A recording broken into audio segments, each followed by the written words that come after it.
दशरथ निज मन मुकुर सुधार वर्ण रघुवर विमल जस की जो दायक फल चार बोधहि तनु जान के सुमिरो पवन कुमार बल बुद्धि विद्या देहु मोहि हरहु कलेश विकार किया अर्थ जग बीच समय कहियत भिन्न भिन्न बंदाओ सीताराम पद जिनहि परम प्रिय लखन सिया रामचंद्र की जय उमापति महादेव की जय पवन सुत हनुमान की जय प्रेम से बोलो वृंदावन बिहारी लाल की जय।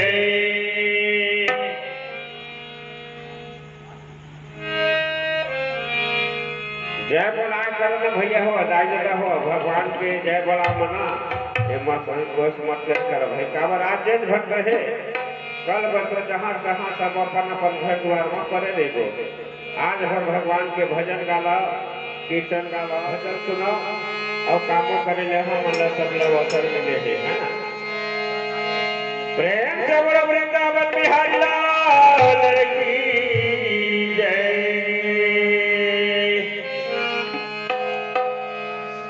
आवा छोटे सा एक रोहित कुमार के मैं भजन सुनावत हूँ दाई दादा हुआ वो भजन में टूटी हो जाए तो मैं क्षमा मांगत हूँ आप मन क्षमा देहू अपन लेकर समझ के हमारा चूल्हा माता पिता समझ के कोटि कोटि प्रणाम करत हूँ। बेटा रोहे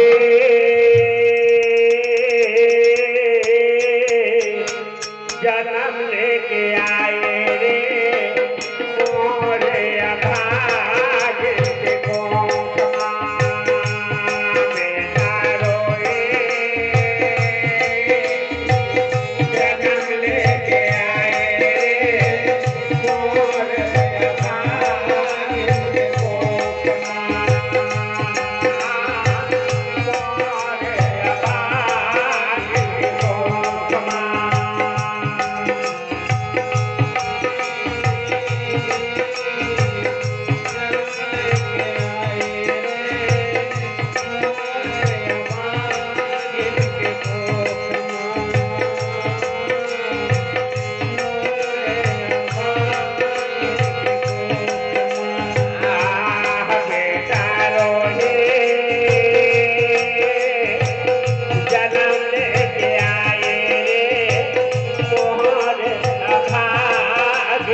संजय